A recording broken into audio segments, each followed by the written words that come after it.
पाकिस्तानी सफीर ने मुझे अपने सामने बिठाते हुए कहा, तसव्वुर भी नहीं किया था कि कभी आपसे मेरी मुलाकात हो जाएगी। आप यकीन कीजिए कि मैं दिल से आपका मद्दाह हूँ। न सिर्फ मैं बल्कि बेशुमार अफराद आपसे बेपनाह मोहब्बत करते हैं और आपके मिशन की तमाम तफसीलात उनके इल्म में हैं। मैं सोचता तो बहुत था आपके बारे में, लेकिन जानता था कि मुलाकात मुमकिन नहीं होगी। जाहिर है आपसे राब्ते का कोई जरिया मेरे पास नहीं था।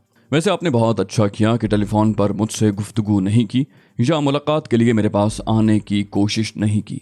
मैं जानता हूं कि इन दिनों हमारे सिफारत खाने की शदीद निगरानी हो रही है और ये सिर्फ अमरीकी हुक्काम की तरफ से ही नहीं बल्कि इसराइली यहूदियों का एक पूरा गिरोह आपकी ताक में है और किसी न किसी जगह आपको पकड़ना चाहते हैं।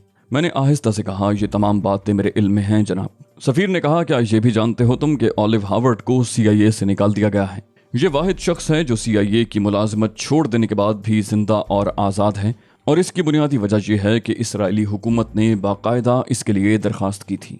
मैंने सुना है कि वो इसराइल पहुंच चुका है और आजकल तेल अवीव में है, लेकिन इसके साथ साथ मैं ये भी जानता हूं कि उसके असरात ज़बरदस्त हैं और कोई भी लम्हा आपके लिए खतरे का लम्हा बन सकता है। मैंने कहा, मैं तमाम सूरत हाल से बाखबर हूँ जनाब। मैं सिर्फ ये मालूम करना चाहता था कि क्या मेरे सिलसिले में मेरी हुकूमत परेशान है। सफीर ने कहा, परेशानी तो फितरी चीज़ है। जाहिर है कुछ खारजी मामलात उलझ गए हैं, लेकिन इसका नहायत माकूल इंतज़ाम किया गया है। हमने हुकूमत अमरीका को यही जवाब दिया था कि इतना तवील वक्त गुजर जाने के बाद अली यार खान अब बैनुल-अक़वामी क़वानीन की एक शिक के तहत पाकिस्तानी बाशिंदे नहीं रहे। अब उनकी नेशनलिटी कहीं की भी हो सकती है। उन्हें अमरीकी बाशिंदा भी कहा जा सकता है और उनका ताल्लुक बैरूत से भी कायम किया जा सकता है। लेकिन हमारी आसानी के लिए और अली यार खान आपकी खिदमात के एतराफ़ के तौर पर आपके लिए एक अहम काम कर लिया गया है जो यकीनन आपके वहमो गुमान में भी ना होगा। मैंने पुरमुसरत अंदाज में पूछा, वो क्या? मैं समझा नहीं। सफीर ने कहा, बैरूत से आपके लिए नेशनलिटी के कागजात आ चुके हैं। उन कागजात में आपको बैरूत का बाशिंदा तस्लीम किया गया है। इसके अलावा शाम और इराक ने भी आपको अपने यहाँ की शहरियत देने की पेशकश की है और कागजात हमें अरसाल कर दिए हैं जिनसे हमें बहुत ज़्यादा मदद मिल गई है। हुकूमत अमरीका को उन कागजात की नकूल फराहम कर दी गई हैं और माजरत के साथ कहा गया है कि अब अली यार खान को पाकिस्तानी बाशिंदा समझकर पाकिस्तान को किसी मामले में मुलव्विस नहीं किया जाए।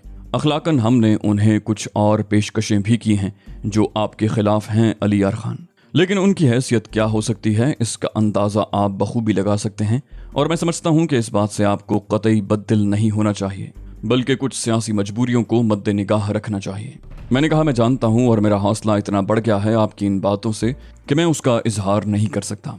मेरी मामूली सी खिदमात को इतना सराहा जाएगा मैं ये सोच भी नहीं सकता था। मुझे दिली मुसरत है कि मेरी वजह से मेरे वतन अजीज़ को कोई उलझन लाहक नहीं हुई और अगर कुछ उलझनें पेश आई हैं तो मैं आपके तवस्सुत से उनके लिए माफ़ी का खास्तकार हूँ।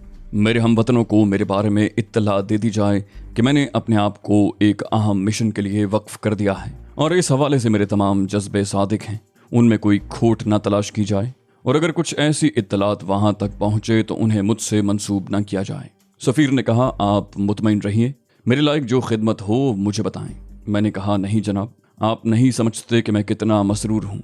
सफीर ने कहा, वैसे अली यार खान मुझे पूछना तो नहीं चाहिए लेकिन दिल चाह रहा है कि तुमसे एक निजी सवाल करूं। मैंने कहा, जी ज़रूर। सफीर ने कहा, तुम्हारा आइंदा क्या प्रोग्राम है? अब इस सिलसिले में मजीद क्या करना चाहते हो?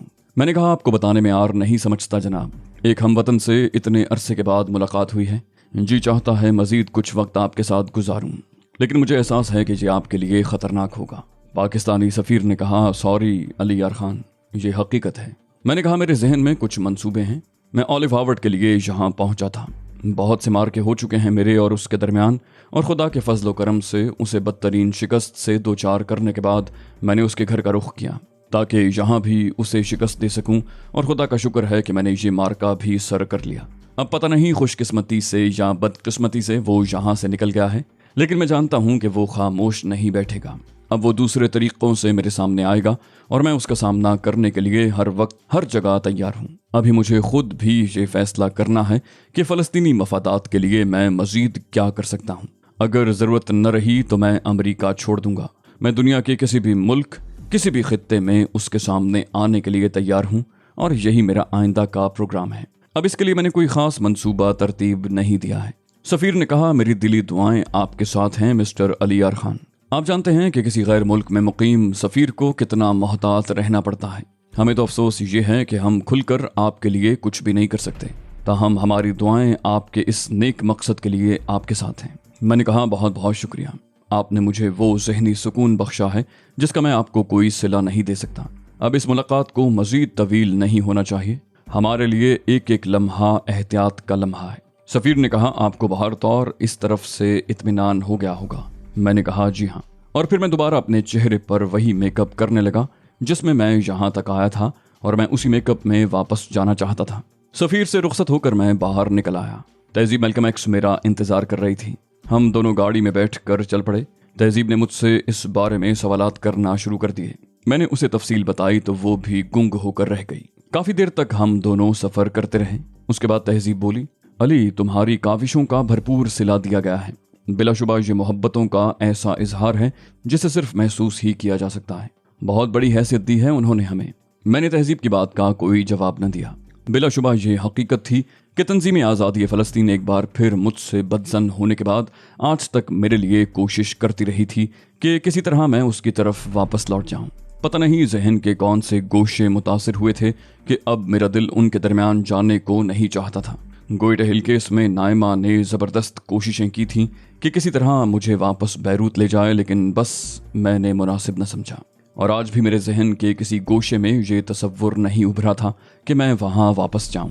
بیروت کی نیشنلٹی ظاہر ہے تنظیم کی طرف سے ہی مجھے پیش کی گئی تھی، اور یہ معمولی بات نہیں تھی۔ نہ جانے اس کے لیے انہیں کیا کچھ کرنا پڑا ہوگا۔ رہائش گاہ پر پہنچ کر تہذیب سے اس سلسلے میں خاصی دیر تک بات چیت ہوئی۔ تہذیب نے کہا، علی کیا یہ مناسب نہیں ہوگا کہ ہم انتظار کریں، کچھ عرصہ سکون کی زندگی گزاریں اور اس کے بعد کام کا آغاز کیا جائے۔ اس دوران بیروت کے مسائل معلوم کیے جائیں۔ ممکن ہے تنظیم ہمارے سپرد کوئی ایسا کام کر سکے جس میں ہم مصروف ہو جائیں۔ یہ ضروری تو نہیں کہ ہم بیروت واپس پہنچیں۔ اگر تنظیم سے تمہارا رابطہ ہو جائے تو کیا حرج ہے؟ تم ان کے درمیان نہ جاؤ۔ تمہیں تنظیم سے کوئی قد نہیں، صرف چند لوگوں کی بات ہے جنہوں نے تم پر اعتبار نہ کر کے یا اولیو ہاورڈ کی سازشوں کا شکار ہو کر تمہارے ساتھ زیادتی کی۔ یہ میری رائے ہے۔ اگر تم مناسب سمجھو تو میرے خیال میں تنظیم کے اعلیٰ افسران سے رابطہ قائم کر کے اپنے لیے کوئی خدمت پوچھ لو۔ ادھر ادھر کے کھیلوں میں پڑنے سے کیا فائدہ؟ اولیو ہاورڈ تمہاری کوششوں کے نتیجے میں بہت زیادہ ذلیل و خوار ہو چکا ہے، اور اب امریکہ ہی میں یہ بات کہی جا رہی ہے کہ CIA کا یہ سرگرم کارکن علی یار خان کے ہاتھوں بری طرح شکست کھاتا رہا ہے، اور اس نے علی یار خان کو امریکی یہودیوں کے لیے عذاب بنا دیا ہے۔ اس سے زیادہ کامیابی اور کیا نصیب ہو سکتی ہے تمہیں؟ تہذیب کی بات پر میں نے کافی غور کیا تھا۔ کچھ غلط نہیں تھی یہ بات۔ ضروری نہیں تھا کہ میں بیروت واپس چلا جاؤں۔ تنظیم آزادی فلسطین سے رابطے کا کوئی اور ذریعہ بھی نکل سکتا تھا۔ یہ واقعی زیادہ بہتر ہوتا کہ میں تنظیم کی ضروریات کے مطابق کام کرتا۔ اپنے طور پر مواقع تلاش کر کے کام کرنا بلا شبہ بعض جگہ تنظیم کے مفاد میں رہا تھا، لیکن ایسی بیکاری کا دور بھی آتا تھا جب کوئی کام نہ ہوتا۔ تہذیب کا یہ کہنا بھی درست تھا کہ امریکہ میں اولیو ہاورڈ کی وجہ سے ہی میں نے قدم رکھا تھا، اور میری چند کاوشوں کے نتیجے ہی میں اولیو ہاورڈ کا تیا پانچا ہو گیا۔ اس کے بعد جہاں رک کر مقامی یہودیوں کے خلاف اندھا دھند کارروائی ایک طرح بے معنی حیثیت رکھتی تھی، کیونکہ مقابلے پر اولیو ہاورڈ نہیں تھا۔ میں تو در حقیقت اس شخص کو یہاں مزہ چکھانے کے لیے آیا تھا جس نے دنیا کے بیشتر حصوں میں میرے لیے زندگی عذاب کر دی تھی اور تنظیم سے مجھے برگشتہ کرانے کا باعث بنا تھا۔ تہذیب نے مجھے نرم پایا تو پھر کہا، اگر تم مناسب سمجھو تو اس سلسلے میں ساری ذمہ داریاں مجھ پر چھوڑ دو۔ میں کسی نہ کسی ذریعے سے بیروت سے رابطہ قائم کر لوں گی، اور اس کے بعد ہم وہاں سے ملنے والی ہدایات کے مطابق کام کریں گے۔ میں نے کہا، بیروت سے امریکہ تک ہمارا رابطہ اتنا آسان نہیں ہوگا تہذیب، تمہارا کیا خیال ہے؟ تہذیب نے کہا، اس کے لیے کوششیں کی جائیں گی۔ کیا تم اس سلسلے میں مجھے ناکارہ سمجھتے ہو؟ میں نے کہا، نہیں، یہ بات نہیں ہے۔ وہ بولی، تو بس پھر اگر تم تیار ہو تو یہ ذمہ داری مجھ پر چھوڑ دو۔ میں نے کہا، ٹھیک ہے تہذیب، اگر تم مناسب سمجھتی ہو تو تمہاری رائے ماننا بھی میرا فرض ہے۔ وہ بولی، یہ ہمارے لیے بہتر رہے گا علی، تم خود سوچو یہاں رہ کر کیا کرو گے۔ ظاہر ہے ہمارا محاذ حکومت امریکہ کے خلاف تو نہیں ہے، ہم تو صرف فہرست اولیو ہاورڈ کو رکھتے تھے، اور اس کے بعد امریکی یہودیوں سے ہماری دشمنی تھی جو صہیونیت کی سربلندی کے لیے مصروف عمل ہیں۔ وہ لوگ جو یہودی ہونے کے باوجود امریکہ کے پرامن شہری ہیں اور اسرائیل کے مخالفوں کے خلاف بڑھ چڑھ کر حصہ نہیں لے رہے، ظاہر ہے وہ ہمارے دشمن نہیں ہیں اور اگر ہیں بھی تو کم از کم ہم ان عام شہریوں کے خلاف کوئی کارروائی نہیں کرنا چاہتے۔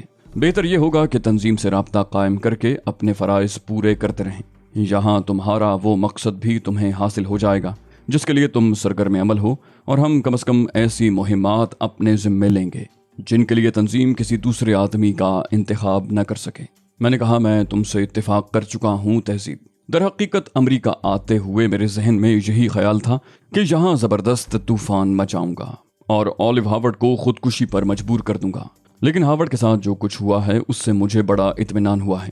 کم از کم میرے موقف کو اس شکل میں تسلیم تو کیا گیا، اور میں سمجھتا ہوں کہ یہ میرے لیے بہت بڑی کامیابی ہے۔ پوری دنیا کو یہ بات معلوم ہو گئی ہے کہ امریکن CIA کا ایک یہودی صاحب اختیار اپنی منمانی کر رہا تھا۔ امریکن CIA میں اور بھی بہت سے ایسے افراد ہوں گے، لیکن کم از کم ان میں سے کوئی منظر عام پر نہیں ہے۔ تہذیب نے کہا، بس تو پھر ٹھیک ہے، مجھے اس کا موقع دو کہ میں خاموشی سے اپنے کام کا آغاز کر دوں۔ میں نے کہا، میری طرف سے تمہیں مکمل اجازت ہے۔ وہ بولی، ایسے نہیں جناب، سوچنے کے لیے کوئی پرفضا مقام، کوئی حسین سی جگہ چاہیے۔ یہاں تو بے شمار جگہیں ایسی ہیں جنہیں زمین کی جنت تصور کیا جا سکتا ہے۔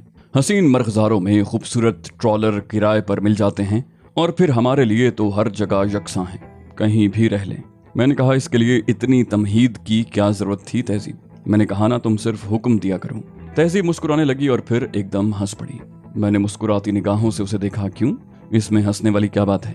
بولی، ہم اس بوڑھے میک اپ میں ہی چلیں گے۔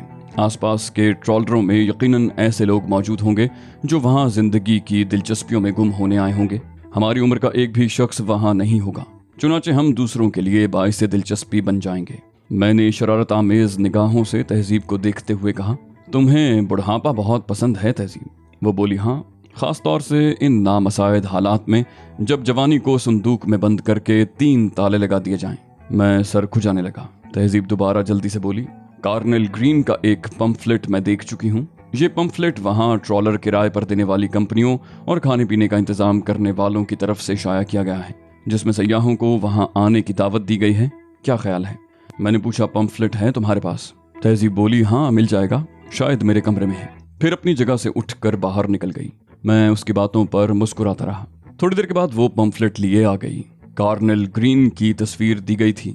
شہر سے تقریباً 70 میل دور پہاڑی علاقہ تھا، دیکھنے کے قابل۔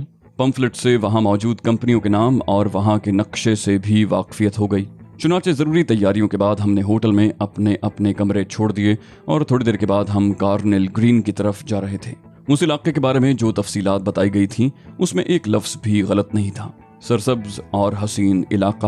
اسے دیکھ کر سین فرانسسکو کے نزدیک ڈیزی گرافٹن کا علاقہ یاد آ گیا، جو اس سے زیادہ حسین نہیں تھا۔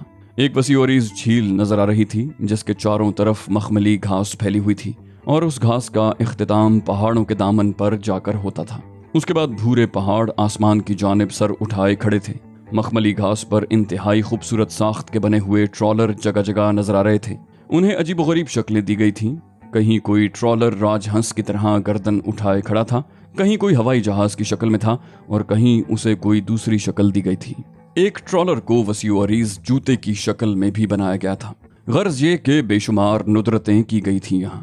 ٹرالر کرائے پر دینے والی کمپنیوں کے دفاتر اس میدان کے بائیں سمت تھے، اور یہیں پر ہوٹلوں اور دکانوں کے سلسلے تھے۔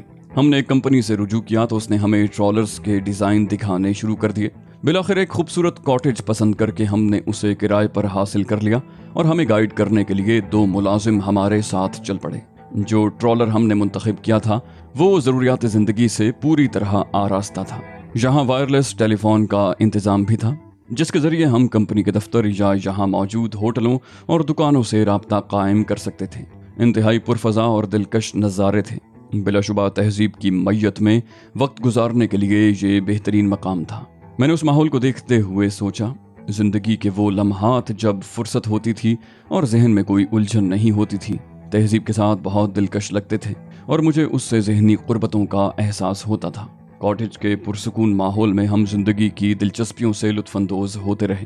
سیر و تفریح، باہر کے حسین مناظر، رات کو رقص و موسیقی کی محفلیں جو گھاس پر ہی کھلے آسمان کے نیچے منعقد کی جاتی تھیں، اور عیش پسند لوگ اپنی حیثیتیں بھول کر یہاں عام آدمیوں کی طرح ان دلچسپیوں میں حصہ لیتے تھے۔ 3-4 دن اس طرح گزرے کہ احساس بھی نہ ہو سکا۔ लेकिन 5वां दिन हमारे लिए उन तमाम खुशियों का कातिल था। सुबह के अखबारात बाकायदगी से यहाँ पहुँचाए जाते थे और उस दिन सुबह के एक अखबार में एक ऐसी खबर तहजीब ने पढ़ी जिसे पढ़कर उसका चेहरा उतर गया। मैं बाथरूम से निकला ही था कि तहजीब की लरसती हुई आवाज़ सुनाई दी, अली प्लीज़ इधर आओ। उसके लहजे को महसूस करके मैं बुरी तरह चौंक पड़ा और फिर मैं उसके करीब पहुँच गया। तहजीब ने अखबार मेरी तरफ बढ़ा दिया। मैंने ताज्जुब से पूछा, क्या बात है तहजीब? तहजीब के चेहरे से इंतहाई अफसुर्दगी और गम का इजहार हो रहा था। वो कौन सी खबर हो सकती थी जिसने तहजीब को इस कदर अफसुर्दा कर दिया था? मैंने अखबार पर निगाहें दौड़ाईं और फिर तहजीब ने एक जगह उंगली रख दी। मेरी निगाह खुद भी वहां पहुंच चुकी थी। जो कुछ मैंने पढ़ा उस पर यकीन नहीं आया। चेहरे के और करीब करके पढ़ा, लेकिन हकीकत वही थी जो नजर आ रही थी। एक सुर्खी थी, चीनी रहनुमा मिस्टर जोशू को कत्ल कर दिया गया। सुर्खी के बड़े बड़े अल्फाज फैलने लगे और चंद लम्हों के लिए आपस में गड़बड़ हो गए। गालिबन मुझे चक्कर आ गया था। मैं जल्दी से कुर्सी पर बैठ गया, आंखें साफ की और एक बार फिर अखबार को चेहरे के करीब कर लिया। उन्वान वही था, चीनी रहनुमा मिस्टर जोशू को कत्ल कर दिया गया। नीचे पूरी खबर बारीक अल्फाज में लिखी हुई थी। सैन फ्रांसिस्को में आबाद चीनियों के लीडर मिस्टर एसू जोशू को निहायत बेदर्दी से कत्ल कर दिया गया। मिस्टर जोशू को उनकी अपनी रिहाइशगाह में ही हलाक किया गया। सफाक कातिलों ने उन्हें कत्ल करते हुए इंतहाई दरिंदगी का मुजाहिरा किया। उनकी दोनों आंखें निकाल ली गईं और उनके दोनों हाथों की उंगलियां काट ली गईं। कटे हुए आज़ा दस्तयाब नहीं हो सके हैं। मकामी चीनियों में इंतहाई बेचैनी पाई जाती है और उन्होंने पुलिस से मिस्टर जोशू के कातिलों की गिरफ्तारी का मुतालबा किया है। उन्होंने कहा है कि अगर मिस्टर जोशू के कातिल फौरन ही गिरफ्तार करके कैफरे किरदार तक न पहुंचाए गए तो फिर वो अपने तौर पर उन कातिलों के खिलाफ कोई कार्रवाई करेंगे। खबर बड़ी सनसनीखेज थी। तहजीब भी परेशान और गमज़दा बैठी हुई थी। मेरा सर भी चकरा रहा था। मिस्टर जोशू की शख्सियत ऐसी नहीं थी कि उसे नज़रअंदाज किया जा सकता। उन्होंने उस वक्त मेरी मदद की थी जब मैं सैन फ्रांसिस्को यूनिवर्सिटी में एक तालिबे इल्म था और इंतहाई नामसाइद हालात का शिकार हो गया था। अगर इब्तिदा ही में मिस्टर जोशू मेरी मदद न करते तो अब तक तो मेरा नामो निशान इस रूए ज़मीन से मिट गया होता। उन्होंने मेरी बेलौस मदद करके मुझे अमेरिका से निकाला था और उसके बाद आज तक वो एक बुजुर्ग की हैसियत से मेरे पुश्त पनाह रहे थे। मेरे हर मसले में दिलचस्पी लेते रहे थे। बदकिस्मती थी कि मैं उनसे मुलाकात करके नहीं आया था। सोचा था कि क्राइम इंटरनेशनल के मसले में किसी तौर उनका नाम मुलव्विस ना हो सके। बाद में उनसे मुलाकात कर ली जाएगी, लेकिन वो रात उनसे मुलाकात की आखिरी रात थी। जब मैं वहाँ से वापस लौटा और उसके बाद हम ग्राफ्टन चले गए थे। काश ग्राफ्टन से वापसी पर ही मैं उनसे मुलाकात करता हुआ आता। तहजीब मेरे तासुरात का जायजा ले रही थी। मेरे करीब पहुंचकर बोली, मैं जानती हूँ मिस्टर जोशू की तुम्हारी जिंदगी में क्या अहमियत है, लेकिन बहरहाल अली हमें बड़ी कीमती चीजें ऐसे ही खो देना पड़ती हैं। इसके लिए अपने आप को तैयार रखना बेहद जरूरी है। मैं तहजीब की सूरत देखता रहा, फिर एक तवील सांस लेकर बोला, मुझे यकीन है तहजीब के मिस्टर जोशू मेरी वजह से कत्ल हुए हैं। तहजीब ने फौरन ही मुझसे इत्तेफाक नहीं किया था। चंद लम्हे वो मेरी शक्ल देखती रही, फिर आहिस्ता से बोली, महसूस न करना अली, ये जरूरी तो नहीं है। मिस्टर जोशू बजाते खुद भी बहुत हमागीर शख्सियत के हामिल थे। उनकी मसरूफियात गूनागू थीं। यकीनी तौर पर उन्होंने अमेरिका में अपने बहुत से दुश्मन बना लिए होंगे। फिर नस्ल परस्ती और ज़रपरस्ती अलहदा एक तरह की लानत है। तुम अपने आप को इसका जिम्मेदार क्यों करार दे रहे हो? मैंने कहा, ठीक है तहजीब, लेकिन मेरा दिल अंदर से गवाही देता है कि मिस्टर जोशू मेरी ही वजह से कत्ल हुए हैं। अगर तुम चाहो तो इसकी तहकीकात कर सकती हो। वो अपने तौर पर बहुत मजबूत हैसियत रखते थे, लेकिन शुरू ही में ओलिव हार्वर्ड को ये मालूम हो चुका था कि मिस्टर जोशू मेरे पुश्त पनाह हैं और उन्हीं की वजह से मैं पहली बार अमेरिका से निकलने में कामयाब हुआ। उसके ठोस सबूत मुझे बाद में मिले जब मिस्टर जोशू के नाम पर ओलिव हार्वर्ड ने लंदन में मुझे फांसने की कोशिश की। तहजीब चौंक पड़ी। फिर उसने आहिस्ता से कहा, क्या ये भी कोई ऐसी ही कोशिश तो नहीं है अली? मैंने पूछा, क्या मतलब? तहजीब बोली, क्या मिस्टर जोशू की मौत की तस्दीक की जा सकती है? उसके सवाल ने एक लम्हे के लिए मुझे चौंका दिया। मैंने भी उसके अंदाज में सोचा और बहुत देर तक सोचता रहा। मिस्टर जोशू की मौत की तस्दीक अखबार के जरिए करना मुनासिब और मुमकिन नहीं था, और वैसे भी अगर उनके साथ ये सानेहा पेश आ गया था तो मैं उनके लवाहिकीन से दूर नहीं रह सकता था। मुझे ताज़ियत के लिए ज़रूर जाना चाहिए था।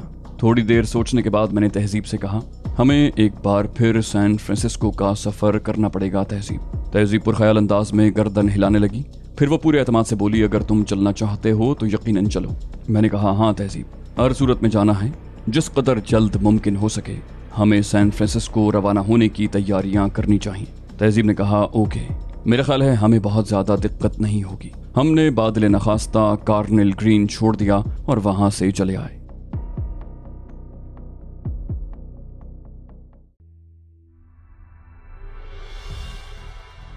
तो दोस्तों, ये थी हमारी आज की एपिसोड। उम्मीद करते हैं आपको हमारी कहानी पसंद आई होगी।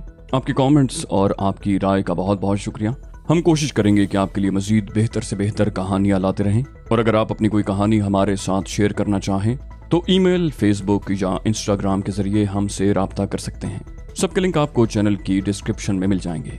अगली किस्त में आपसे फिर मुलाकात होगी। तब तक के लिए अल्लाह हाफिज।